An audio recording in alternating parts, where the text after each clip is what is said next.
देखिए आईपीसी में आपका 53 चल रहा था भाई। और मृत्यु दंड के बारे में, डेथ सेंटेंस के बारे में लगभग 2 लेक्चर लग गया था आपका। और ऐसी दशा में आपका अब इसमें जो 4 और दंड के प्रकार हैं उसको देखा जाए। आपका दूसरा प्रकार है लाइफ इम्प्रिजमेंट या आजीवन कारावास। और जब भी आप आजीवन कारावास पढ़िए, आपका पहला क्वेश्चन बनता है कि लाइफ इम्प्रिजमेंट या आजीवन कारावास का मतलब क्या हुआ। ये दूसरा दंड का प्रकार हम शुरू किए हैं। तो आजीवन कारावास का मतलब जीवन भर का कारावास, यानी कि जब तक कि मृत्यु न हो जाए तब तक का कारावास। और एक बार पूछा गया है कि शेष जीवन भर तक का कारावास, यानी कि जितना उसका जीवन है तब तक उसे जेल में रखा जाए, इसी को आजीवन कारावास की सजा कहते हैं। और आपका देखिए तमाम जेल मैनुअल हैं, फिर एक बार याद रखिए, यानी कि तमाम राज्यों के जेल के अलग अलग कानून हैं। और ये उसमें लिखा गया है कि अगर इतने दिन तक, कहीं 20 साल ज़्यादा है, अगर 20 साल तक यह सज़ा भुगत चुका है उसके बाद छोड़ा जा सकता है। लेकिन सुप्रीम कोर्ट बार बार ये बात दोहरा रहा है कि लाइफ इम्प्रिजमेंट का मतलब कि आपका जब तक कि मृत्यु न हो जाए तब तक के लिए कहाँ रखा जाए, उसे जेल में। तो अगर आपका आ जाए कि आजीवन कारावास कितने वर्ष का होता है, 15 वर्ष, 20 वर्ष, दे देगा 30 वर्ष। और जब तक मृत्यु न हो जाए तब तक का कारावास, तो क्या मार कर आएंगे अब, जब तक मृत्यु न हो जाए, यानी कि शेष जीवन भर का कारावास। ये हम नहीं बता रहे हैं, बार बार विवाद उत्पन्न होने पर सुप्रीम कोर्ट इस बात को पुख्ता कर रहा है। 3 केस याद रखना है, नोट्स में है भी, पेज नंबर 49 में। आपका मध्य प्रदेश राज्य बनाम रतन सिंह का केस है, अब्दुल आजाद वर्सेस राज्य। ज़्यादा जो क्वेश्चन बना है अब्दुल आजाद वाला बना है कि अब्दुल आजाद वर्सेस राज्य। और तीसरा शाहिद हुसैन वर्सेस पश्चिम बंगाल राज्य, यानी कि तीसरा है शाहिद हुसैन वर्सेज पश्चिम बंगाल राज्य। इसमें जो आपका क्वेश्चन देखना है, दूसरा केस देखना है ज़्यादा, कौन सा, अब्दुल आज़ाद। देखिए इसी को थोड़ा समझाना पड़ेगा। आपका क्वेश्चन का मॉडल हम बता रहे हैं। एक आपका धारा 53 के सेकंड दंड को हमने बताया आजीवन कारावास। इसी के साथ तुरंत धारा 57 पढ़ेंगे आईपीसी। और आपका फिर आईपीसी 116, 511 पढ़ेंगे। और फिर एक धारा सीआरपीसी में जाएगी और सीआरपीसी में 437 ये पढ़ना पड़ेगा। देखिए थोड़ा कंसेप्चुअल क्वेश्चन है। और आपका भी झारखंड में भी पूछा गया था, यूपी में भी ये क्वेश्चन आया। अब एक बार कंसेप्ट क्लियर करिए और पूरी तरह देखिए। आपका सामान्यतः आजीवन कारावास का मतलब होता है प्रकृत्या शेष अवधि तक के लिए कारावास, यानी कि जितना जीवन बचा है तब तक के लिए उसे कारागार में रखा जाए। लेकिन, लेकिन हम लगा रहे हैं और लेकिन पर ही सतर्क रहना है, यानी कि जैसे ही बट या परंतु लग जाता है इसका मतलब ये हुआ कि सबसे ये खतरनाक होता है ये बट परंतु। कई बार उदाहरण भी बताया गया है। अब आगे बढ़ा जाए। लेकिन 57 क्या कहती है कि अगर दंड भिन्नों की गणना करनी है, पूछा जा चुका है, ये निश्चित तौर पे आता है क्वेश्चन। दंड भिन्नों की गणना करना है। दंड भिन्न का मतलब हुआ कि आधा निकालना हो, तिहाई निकालना हो, चौथाई निकालना हो, पांचवा हिस्सा निकालना हो। तो फिर याद रखिए दंड भिन्नों की गणना करने में, अब यहाँ समस्या देखिए क्या आई। कि हमने बताया कि आजीवन कारावास का मतलब जीवन भर का कारावास, और आजीवन कारावास का आधा करना है तो जीवन भर का तो भाई क्या भरोसा कितने दिन तक जीवित रहेगा, तो आधा किया जाना संभव नहीं है। तो 57 यानी कि आईपीसी की धारा 57 कहती है कि जब आजीवन कारावास की गणना दंड भिन्नों में करनी है तब आजीवन कारावास को 20 वर्षों के तुल्य माना जाएगा। तुल्य माने इक्वल, इक्वल यानी कि समान। तो पहला क्वेश्चन अभी झारखंड में बना था, यूपी में भी पहला क्वेश्चन आपको ये मिला कि कब आजीवन कारावास को 20 वर्षों के समान या तुल्य या इक्वल माना जाएगा, तो जब आजीवन कारावास की गणना किसमें करनी हो, दंड भिन्नों। तो आज अब कितने वर्षों का माना जाएगा, आपका 20 वर्ष। कौन सी धारा, धारा रट कर जाइएगा, आपका कौन सी धारा है, 57। अब ये आगे नहीं बताई जाएगी। एक, हाँ, आजीवन कारावास की दंड भिन्न निकालने के लिए 3 सेक्शन में उदाहरण दे रहा हूँ। 116 आईपीसी 511 और एक सीआरपीसी में मैं अच्छा उदाहरण दूंगा जो एचजेएस में पूछा गया था, 437 ए। तो 2 उदाहरण दिया जाए, तीनों ना दिया जाए। एक हम आईपीसी की धारा उठाते हैं 511, और दूसरा सीआरपीसी की कौन सी धारा, 437 है, तब सही रहेगा। और इधर आपका देखिए 511 के बारे में पहले 2-3 लाइन जानिए। जो आईपीसी की धारा 511 है, ये क्रिमिनल अटेम्प्ट यानी कि आपराधिक प्रयत्न की एक अवशेषी धारा है, एक रिजुडियरी प्रावधान है। इसका मतलब ये हुआ कि अगर आईपीसी में प्रयत्न को कहीं अलग से दंडनीय न बनाया गया हो तब 511 अप्लाई होगी और आपका लागू होगी। एमपी का जो मॉडल था वह बना था कि सेक्शन 511 कब लागू होगा, तो 309 के मामले में, 307 के मामले में, 308 के मामले में, इनमें से कोई नहीं। तो 309 में आत्महत्या का प्रयास अलग से दंडनीय है, हत्या का प्रयास 307, और हत्या की कोर्ट में न आने वाले आपराधिक मानव वध का प्रयास 308 तो किसी में लागू नहीं होगी। क्यों? क्योंकि अलग से प्रयत्न को आईपीसी में क्या बना दिया गया है, दंडनीय, लागू नहीं होगी। ये भरमाने वाला क्वेश्चन एमपी ने बना दिया, और जो लोग नहीं जानते हो निश्चित रूप से क्या होंगे, भ्रम में आ जाएंगे। तो आगे बढ़ा जाए। 511 जुर्माने को आधा नहीं करती, दंड को जरूर आधा करती हैं। तो प्रयत्न में दंड कितना दिया जाता है, आधा से अधिक नहीं। तो आइए अगर कोई व्यक्ति है आजीवन कारावास से दंडनीय अपराध करता है, अपराध नहीं करता भाई, अपराध का क्या करता है, प्रयत्न, क्योंकि अपराध कर दिया तो अलग हो जाएगा।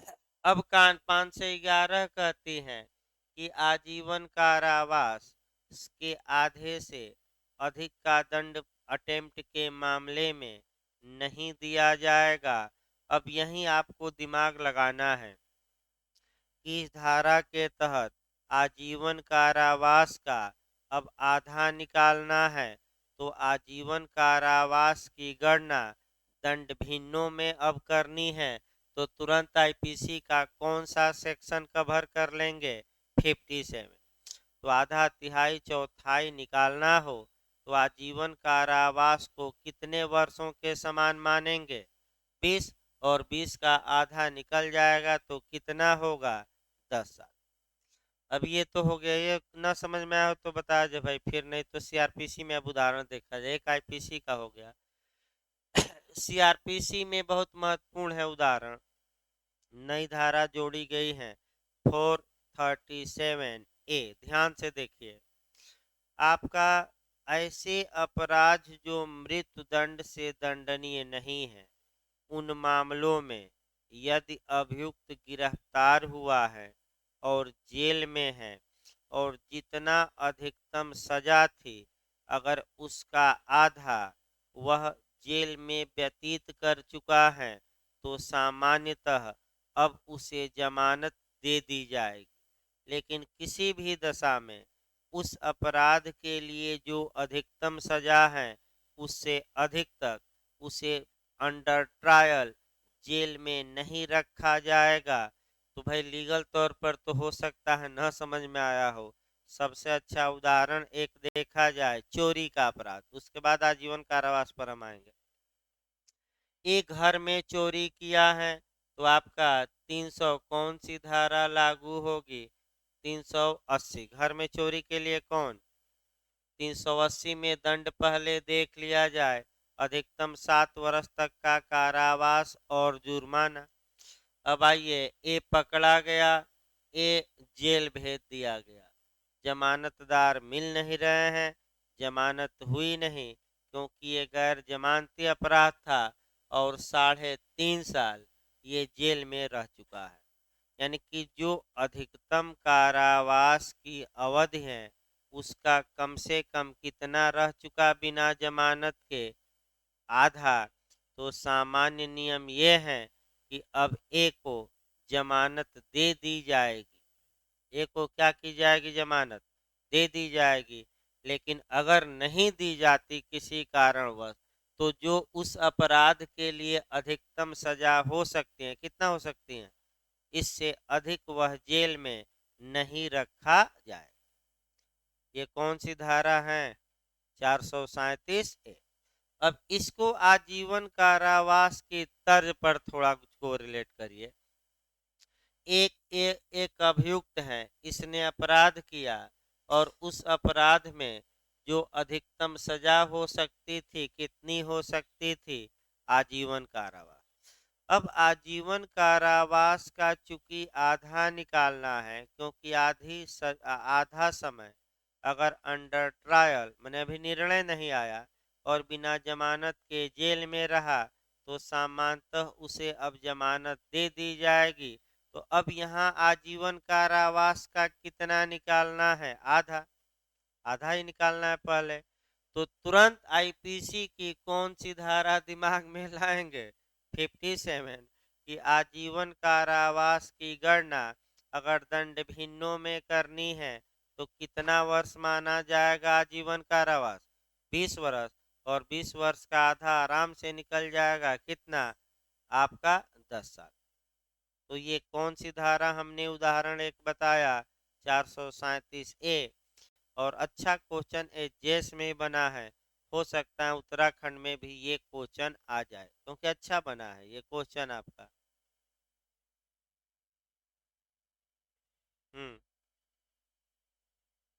नहीं, अब जमानतदार की अब डिटेल में देखना पड़ेगा हमें भी क्योंकि बहुत दिन हो गया। आपका 2-4 दिन में शाम को पढ़ाया जाएगा जमानत, तब वहाँ देखा जाएगा, हमें भी याद नहीं आ रहा है।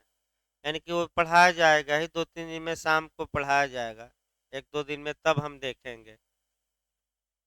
हम्म। नहीं, कोर्ट के आर्डर से छूटेगा, बिना आर्डर से ऐसे ही थोड़े कोर्ट रिलीज, कोर्ट जमानत दे देगी।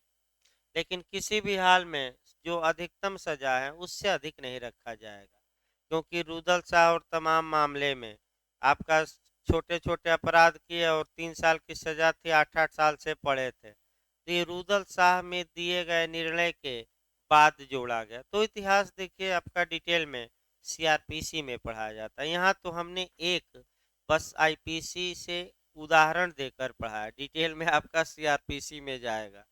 तो आगे चला जाए भाई, सेक्शन आपका आगे बढ़ा जाए। देखिए आपका अगला दंड का प्रकार देखा जाए। तीसरा जो दंड का प्रकार है कल बताया ही गया था कि वह रिपील है और 53 ए में जोड़ा गया है, तो 53 ए के साथ अब डिटेल में चलेगा। चौथा जो है यानी कि अब वर्तमान में आपका तीसरा, मैंने क्रम से चौथा लेकिन वर्तमान में कौथा? तीसरा। तीसरा जो दंड का प्रावधान है इम्प्रिजमेंट, यानी कि कारावास। तो कारावास दो प्रकार का हो सकता है, या तो सश्रम या कठोर या सादा। सश्रम कारावास में कारा जेल भुगतते समय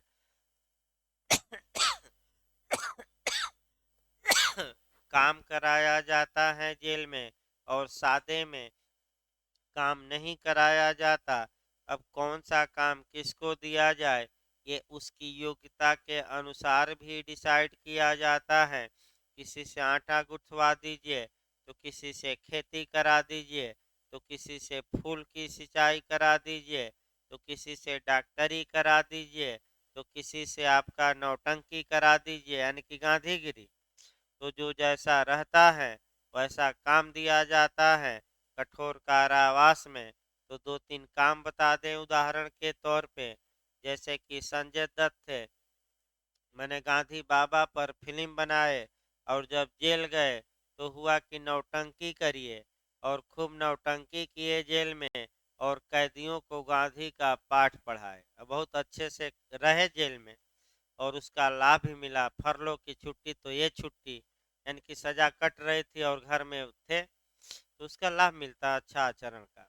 इसके बाद आपका कह सकते हैं कि बाबा राम रहीम थे, देख ही रहे हैं।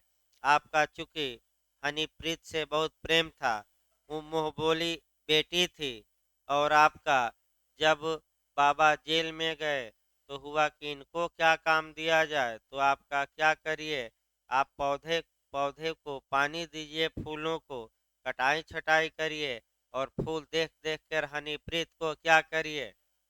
अब हम थोड़े बता रहे हैं, भूल जाइए भाई, याद करिए, क्यों याद करना है आज। मैंने आप लोग खुद बता दिए कि याद करिए, अरे भाई भूल जाइए कि कोई हमारी मुंह बोली बेटी थी, हनीप्रीत। और हनीप्रीत जब पकड़ी गई तो दिन भर उसके आंख से बुलबुले टपके। तो आंसू वाला केस भी याद रख लेना है आपका, पलविंदर कौर, टीयर्स वाला केस याद रखिएगा, पूछा जाता है कौन सा केस है। एक क्वेश्चन और आपको मिला आंसू वाला केस। तो बहुत बड़े बड़े क्या चूते हैं, बुलबुले, आपका ग्लिसरीन इत्यादि लगा लीजिए, जो भी लगाना हो। अगला देखा जाए भाई एक दो और उदाहरण, जैसे कि आपका आरुषि मर्डर केस था नोएडा का। इसमें जब वो तो भाई सुप्रीम कोर्ट में अपील है, हाई कोर्ट ने छोड़ दिया संदेह का लाभ देकर, लेकिन सत्र न्यायालय ने जब आजीवन कारावास पति पत्नी को दिया, तो चूंकि ये डॉक्टर थे तो कैदियों का इलाज करते थे, इंजेक्शन लगाना, चेकअप करना सब। लालू यादव जी को क्यों छोड़ दिया जाए, क्योंकि राजनीति के पक्के और माहिर खिलाड़ी थे। जेल से ही चाहें कि हम नीतीश को ध्वस्त कर दें, जेल से बाहर रहते तो मैं बता दूं नीतीश जी की सरकार नहीं बनने देते। तो ऐसी दशा में जब इनको मने जेल हुई, तो हुआ कि इनको क्या काम दिया जाए, तो हुआ कि राजनीति शास्त्र पढ़ाइए, यानी कि कैदियों को पॉलिटिकल साइंस दिया गया पढ़ाने के लिए। देखिए आपका लालू यादव जी काफी पढ़े लिखे हैं, वो हाव भाव अपना चाल चलन इसलिए रखते हैं वैसा, ताकि जो आम जनता है वो जाने कि हाँ हमारे हितैषी है। यानी कि आपका हाव भाव इसलिए रखते हैं, एलएलबी किए हैं, ये नहीं कि आपका एलएलबी किए हैं तमाम चीज़ें, तो राजनीति शास्त्र का एमए किए हैं, तो राजनीति शास्त्र का पाठ पढ़ाने के लिए दिया गया, और 25 रुपया डेली मिलता था, दिया था पेपर में कि इनको पढ़ाने का कितना मिलता है डेली, मैंने पैसा भी मिलता है थोड़ा, और घर पर भी भेज सकते हैं पैसा दोनों पुत्रों को, लेकिन पैसे की आवश्यकता ही नहीं है। अब यह है कि पुत्र नहीं पढ़ पाए वो अलग बात है। बड़ा आपका इसी में देखिए, बड़े छोटे में लड़ाई हो रही है इस समय खूब। बड़ा पुत्र कह रहा है कि हम उत्तराधिकारी, छोटा कह रहा है कि हम, और दोनों पहुंच जा रहे हैं लालू यादव जी के हैं। बड़ा पुत्र आपका इग्नोर किया जा रहा है, और छोटे पुत्र को क्या कर रहे हैं लालू यादव, रोज मीडिया में आ रहा है, ये मिलने नहीं दिया, बंधक बना लिया है मेरे पिता को, ये नहीं मिलने दिया। तो भाई जिसमें गुण होगा वही तो बनेगा, बड़ा छोटा से क्या, जिसमें गुण होगा। तो भाई बड़े पुत्र हैं, और आप कह सकते हैं शंकर भगवान का कभी रूप ले लेंगे, कभी मोहिनी रूप धारण कर लेंगे और कभी आपका कर लेंगे कृष्ण भगवान का पत्नी के सामने नागिन और मोरनी डांस करेंगे। तो पत्नी से भी विवाद हो गया कि ये तो रात में क्या करता है, बकबकाता है। बकबकाता है मतलब कि उसको क्या बोलते हैं भाई? हाँ, हाँ, रात में मैंने सोते समय पता ना कहाँ गुम हो जाता है। ये आया मीडिया में और कोर्ट में दिया गया है कि इनका मानसिक संतुलन सही नहीं है। ये राधा बन जाते हैं तो कभी कृष्ण बन जाते हैं। और ड्रेस पहनकर आप लोग देखे होंगे पूरा आता रहता है कि ड्रेस पहनकर बांसुरी बजाते हुए। तो भाई देखिए आगे देखिए, अब हो गया ये बहुत ज्यादा। अब कारावास दो प्रकार का, एक कठोर और दूसरा कौन, सादा। अब आइए, संपत्ति का समापहरण। न्यायालय अपराधी के चल और अचल संपत्ति को जब्त करने का आदेश दे सकता है। ये भी दंड का एक क्या है, रूप है। और अंतिम रूप कौन है, जुर्माना या फाइन। तो जुर्माना प्रतिकर है कि दंड है? दंड है, किस धारा में है? 53 में। चौथा दंड के रूप में मान्यता है, पांचवा। तो जुर्माना न देने पर अब अतिरिक्त दंड होगा। और वही बातें आगे हम पढ़ेंगे। देखिए आगे भाई, अब आइए 54 54 ए और 53 53 ए देख लिया जाए शॉर्टकट में। ये जो 53 का थर्ड दंड था, आजीवन निर्वसन या सामान्यतः हम कहते थे काला पानी। तो ऐसी दशा में ये दंड जब भारत आज़ाद हुआ तो 1949 ईस्वी, BHULL में भाई कल भी बताया गया, अभी पूछा गया था कि कब निरसित किया गया। तो 1949 में इसे रिपील किया गया, निरसित किया गया। और 1955 में, 1955 में इसकी जगह पर एक और सेक्शन जोड़ा गया। वह सेक्शन कौन था, 53 ए। और जहां जहां आजीवन निर्वसन था उसको किस में कन्वर्ट कर दिया गया, आजीवन कारावास। बस एक लाइन याद रखिए, किस में कन्वर्ट किया गया, आजीवन कारावास में कन्वर्ट कर दिया गया। अब ये दंड का भारत में प्रकार नहीं था। तो क्वेश्चन में पहले ही दिन बनाया था कि मूल रूप से कितने दंडों के प्रकार थे, 6। वर्तमान में 5।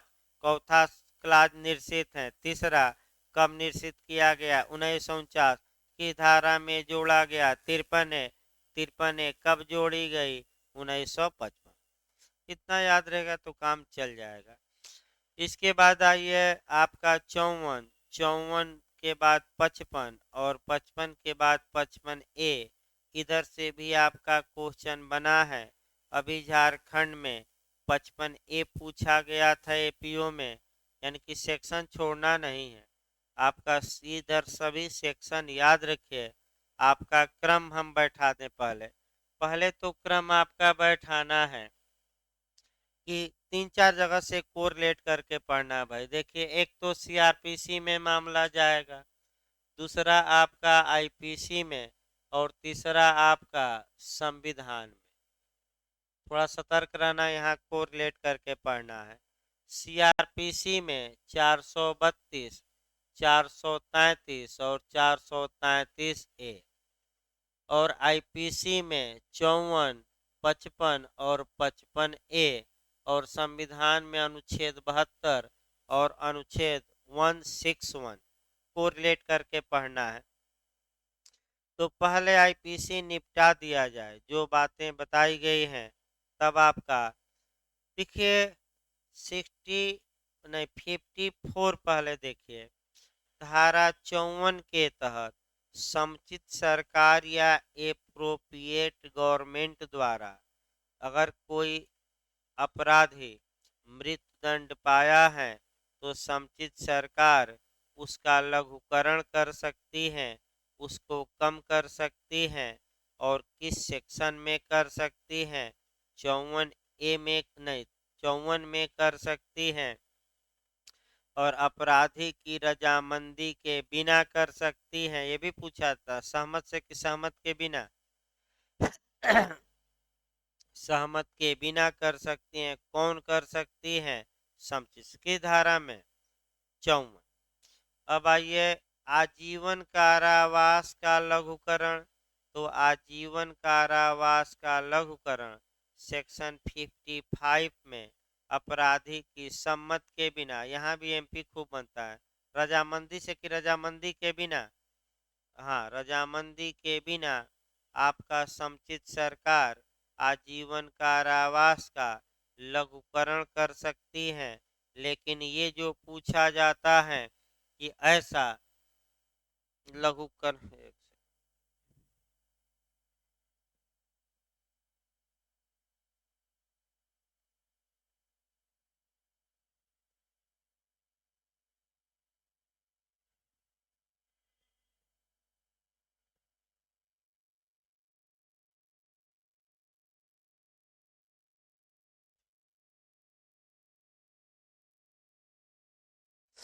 देखिए लघुकरण कर सकती हैं और ऐसी दशा में सतर्क ये रहना है कि आपका ये जो अब जो यहाँ क्वेश्चन 55 से पूछा जाता है, वहीं अब सतर्क एक और रहना है कि यदि आजीवन कारावास का लघुकरण किया जाता है तो वह अब कितने वर्षों से अधिक का कारावास नहीं होगा?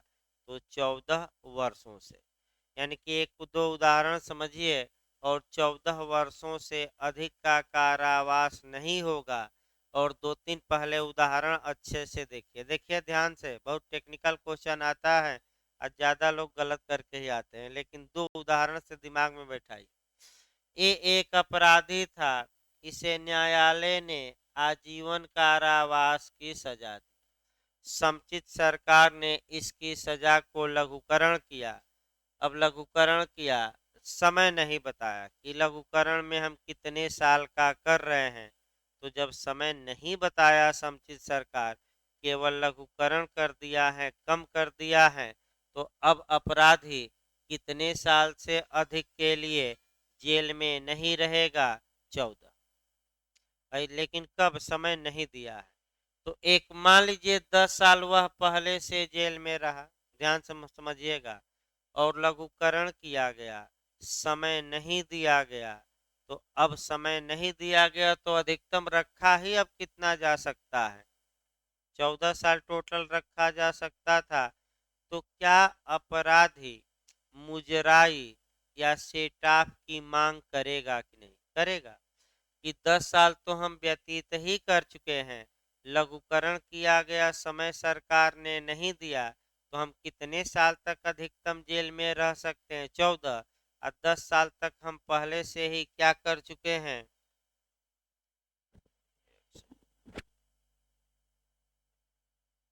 हेलो। हाँ हाँ, मैसेज आया है। नहीं तो फोन आएगा तब न बताया जाएगा, मैसेज आया है तो उससे क्या मतलब भाई। बैंक से फोन आता है तब हम बताएंगे, नहीं आता है तो कोई दिक्कत नहीं, क्लियर हो जाएगा। वही चेक प्रस्तुत किया गया 10 लाख का।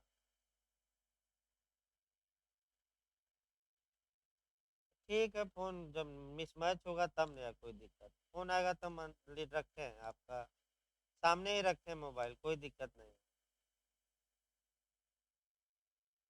हाँ हाँ, ठीक।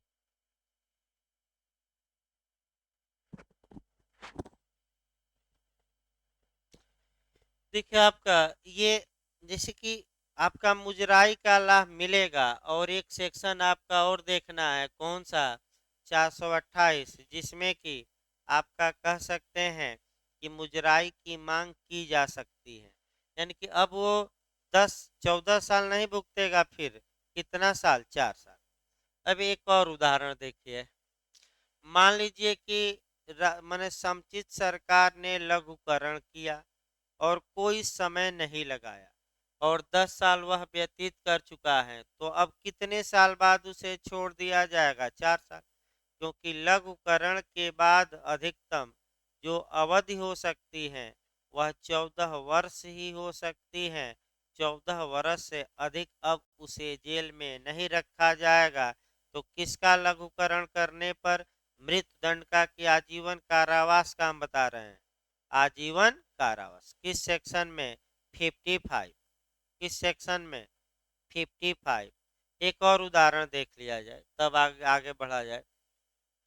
मान लीजिए एक अपराधी है, आजीवन कारावास पाया है, धारा 55 के तहत आपका लघुकरण किया गया है, दंड का 5 साल अभी व्यतीत किया है और सरकार ने लघुकरण करके आजीवन कारावास को कितने वर्षों का कारावास कर दिया है? 10 साल। तो आप लोग बताइए, क्या 15 साल रहेगा कि अभी 5 साल और रहेगा?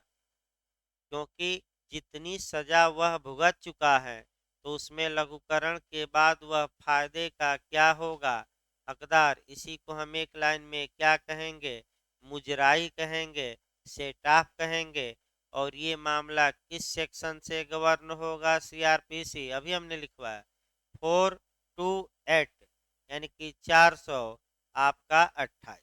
तो भाई किसी को समस्या हो तो बताए, 3 उदाहरण बताया गया। इसके बाद आइए 55A पूछा जाता है, ये जो 54 और 55 में समुचित सरकार है, तो समुचित सरकार की परिभाषा किस धारा में? 55A में। तो दो ही तो सरकार हैं, कौन कौन? केंद्र सरकार और कौन? तो समुचित सरकार का मतलब क्या हुआ? केंद्र सरकार की, राज्य सरकार की, दोनों। तो ये 54 और 55 में मृत्युदंड और आजीवन कारावास का लघुकरण कौन कर सकती है? दोनों, यानी कि केंद्रीय सरकार और कौन सी?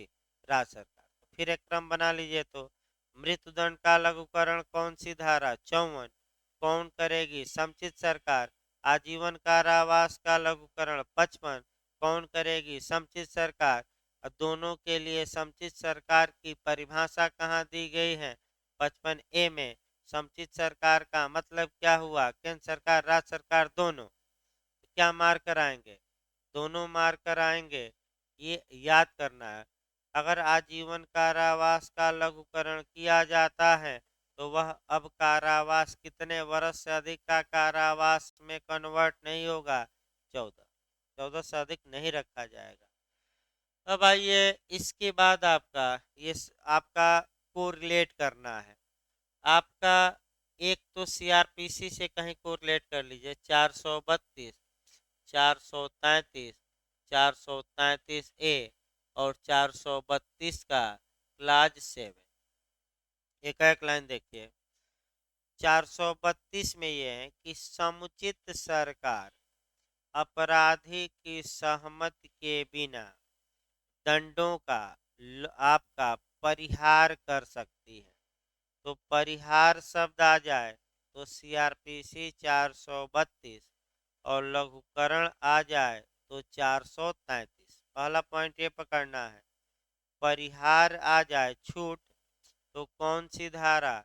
432। लघुकरण आ जाए तो 433 और दोनों का अपवाद 433A। अब उतना डिटेल में नहीं हम जाएंगे। जो मुख्य रूप से आपको देखना है, एप्रोप्रिएट गवर्नमेंट या समुचित सरकार, यही हो सकता है पूछ ले। तो 55A पर ही जोड़कर लिखिए बेयरेक्ट पर। जो 55A आप बेयरेक्ट में लिखे हैं उसी पर लिख लेना है कि समुचित सरकार की परिभाषा सीआरपीसी में कहाँ दी गई है। तो हो सकता है पूछ ले। तो 432 के किस क्लाज में? 7 में। किस क्लाज में भाई? तो आपका 432 का क्लास 7। और क्या पढ़ना है आपको? 55A एक साथ पढ़ना है। तो फिर एक बार हम बताएं तब संविधान में चला जाए। समुचित सरकार आपका माने दंडों का परिहार कर सकती है। तो परिहार आए तो 432 मारिएगा, लघुकरण आए तो 433। समुचित सरकार की परिभाषा सीआरपीसी के किस धारा में? 432। क्लाज पूछ ले तो 7। भाई क्लाज याद रखे कौन सा? यही आपका बचा है। 55 तो आ ही चुकी है। देखिए, ये तो राज्य सरकारों का पावर है, केंद्र सरकार का। लेकिन हमारे संविधान में इसके अलावा भी प्रावधान किया गया है। और वह जो प्रावधान किया गया है अनुच्छेद 72 में, भारत के प्रेसिडेंट को ये हक है, ये अधिकार है कि वह किसी भी व्यक्ति को क्षमा प्रदान कर सकें, लघुकरण इत्यादि कर सकें। मृत्यु दंड को भी क्षमा दे सकते हैं। कौन सा है? राष्ट्रपति। किस अनुच्छेद के तहत? 72। राज्यपाल को भी पावर है, लेकिन एक पावर नहीं है। मृत्यु दंड का लघुकरण कर सकता है, निलंबन भी कर सकता है, परिहार भी, लेकिन एक काम नहीं कर सकता, पूरी तरह क्या करना? माफ। यानी कि मृत्यु दंड को पार्डन कौन दे सकता है भारत में? अब आईएएस का क्वेश्चन है। राष्ट्रपति, राज्यपाल, दोनों, इनमें से कोई नहीं। तो केवल और केवल क्या मार कर आएंगे? राष्ट्रपति। राज्यपाल दंड कम कर सकता है, लेकिन पूरी तरह मृत्यु दंड को माफ। आईएएस में भी आया था। तो इस प्रकार आपका 55 भी हो गया, 56 निश्चित है, 57 बता ही दिया गया, आपका 58, 59, 60, 61, 62 ये खत्म है। अब आपका 63 एक एक लाइन का क्वेश्चन है। तो कल जुर्माना पढ़ाया जाएगा भाई, थोड़ा जाना है बैंक भी अभी, कुछ। हाँ।